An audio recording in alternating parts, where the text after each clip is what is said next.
So you probably heard on the news that there's a consumer report and a study that looked at several different protein powders out there. And it turns out the plant-based ones are contaminated with lead. Investigation this week found lead in a number of popular protein powders and according to the U.S. nonprofit Consumer Reports. Consumer Reports tested 23 protein powders and shakes, and it says over 2/3 contained more lead in a single serving than what its experts considered safe for an entire day. One brand even contained somewhere around 7.7 milligrams of lead. But here's probably the craziest part about this entire thing. The reality is the reason why these plant-based protein powders tend to have higher levels of lead has to do with the fact that plants accumulate toxins. And this is not just limited to lead. It could be arsenic. It could be radioactive material. The list is endless. So today's video, we are going to actually look at how to determine if your garden has lead, how to make sure you don't end up with too much lead, and what plants or vegetables in particular tend to accumulate the most lead, and what you need to watch out for when consuming these in bulk. And there's two things you can do with the information from this video. First off, if your garden is falling into the category of something that could be exposed to lead, you may choose to not grow the vegetables that we list out. Or on the other end of the spectrum is there's no guarantee that the vegetables that accumulate lead aren't being grown in lead-heavy soils when you buy them from the grocery store. So this may actually motivate you to grow your own. So let's get into it. So there was a 2025 consumer report done looking at several different protein powders. And like I said, one of them rang in at the 7.7 milligrams per serving. To put it into perspective, the FDA recommends somewhere around only 8 milligrams of lead for adults and 2.2 milligrams for children. But the reality is you want to be exposed to 0 whenever possible. And of course, these are not nefarious additions done by the protein powder companies. It is just the natural uptake that occurs when plants uptake nutrients. Now, the interesting part about this, a consumer report was done several years ago on the exact same thing. And some of the protein powders that they tested actually increased in their lead content rather than went down. It's concerning that these results are even worse than the last time we tested. So that means that over time, soil is becoming more and more polluted. And the way it ends up in the plant is via piggybacking on the plant's natural mechanisms of transport for nutrients such as calcium, magnesium. Now, where the lead ends up can be highly dependent on the nutrient it decided to piggyback on. So if it piggybacked onto something that goes into the stems, the leaves, the edible bits and bobs, then that is something that you are going to consume. Now, as gardeners, things we need to watch out for is potentially putting a garden next to an old shed that was painted in old lead-based paints, near railroad tracks, possibly orchards that used pesticides that were heavier in lead back in the day, because it is something that tends to stay in the system permanently whenever your soil or your plants are exposed to this. But we'll get into that here in a little bit more detail later on in the video. So here's why it is important for you to determine if your soil has lead or not, because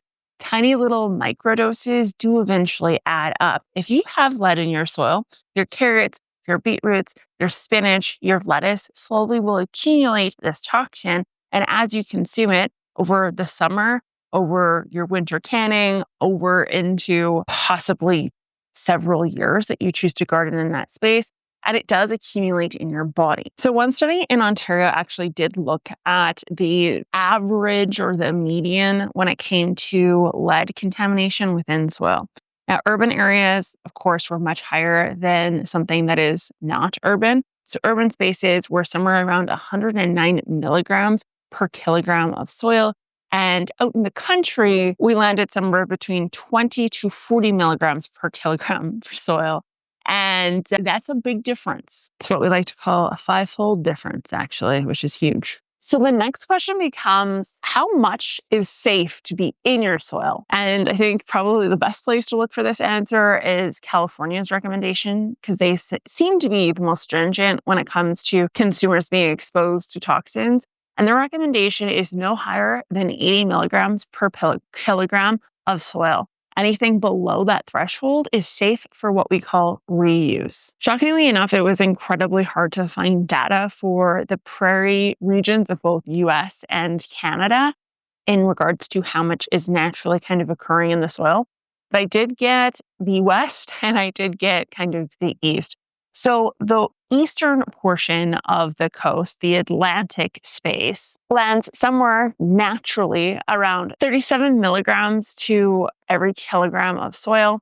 And on the opposite side, on the western portion, the Pacific coast, landed somewhere around 19 milligrams per kilogram of soil, which is much lower than that of the Atlantic side. And this again is all naturally occurring. So while you can have spaces that are exposed to more lead-based paints, near railway tracks, why can I not say that word today?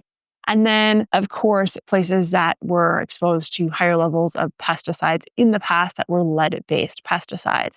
So just naturally occurring via bedrock and soil formation. That's kind of where the soil lands. But with that being said, if you're enjoying digging into the soil science, then be sure to dig into that subscribe button if you want more science-based gardening content. Now, like I had mentioned, not all plants take up lead equally. So what are the plants that absorb the most lead? General rule when it comes to any level of toxicity is root crops. Root crops, due to their proximity to the soil and the toxin proper, are just naturally going to be higher in this, regardless of whether or not they have a mechanism that helps to transport or accumulate more. So this would include the very obvious potatoes, carrots, beets, radishes, turnips, rutabaga. The moderate risk can be found in leafy greens, and this quite interestingly has to do with its proximity to the soil surface.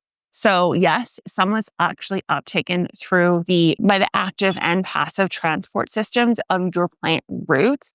But it also is uptaken via the stomata, via pretty much a foliar application when water hits the soil and splashes it back up onto the plant leaves. So one way you can actually reduce your intake of this is to properly wash your leafy greens whenever possible. That will obviously get rid of anything on the surface, not anything that has already been put into situ within the plant. And then oddly enough, anything that fruits and flowers, tomatoes, peppers, peas, all of them tend to have lower levels of lead in the edible portions. So doesn't mean that the plant as a whole doesn't have lead. It does, but it's where it ends up staying captured, which is usually within the stems, but mostly in the roots, nowhere near the portions that you are eating. So what do you do with this information? Well, if you suspect you have lead issues within your soil, you may choose to not get root vegetables planted in that space, and you're going to get those from the grocery store. The other alternative to this is if you're limited for garden space and you know that fruiting, flowering plants tend to have lower levels of lead, you may actually choose your known healthy soil, non-contaminated soil at home, to do the leafy greens and the root vegetables while you purchase things like the tomatoes, the strawberries, that sort of thing from the grocery store. But let's talk about the hyperaccumulators and the cleanup crews of the soil. Basically, the plants that will uptake a ton of lead, regardless of really how much is even in the soil. So this can include brassicas, always includes brassicas when it comes to toxin accumulation. In particular, mustard greens for lead and sunflowers, as well as some grasses. So this can be viewed as vacuuming the lead out of the system, and hyperaccumulators quite often are used in reclamation of soils. So what we would do in an instance where we knew that the soil was contaminated is we would plant sunflowers, grasses, any sort of brassicae, and then actually harvest these off, burn them, dispose of them, ensure that they don't get back into the garden. And over time, it's going to accumulate all the lead out of the system, and then you are going to move it away so that in the future, you don't have this issue. And for all those nerds out there, what we like to call this is phytoremediation. So it's phyto is plant, remediation is remediation. We're using plants to remediate contaminated soils.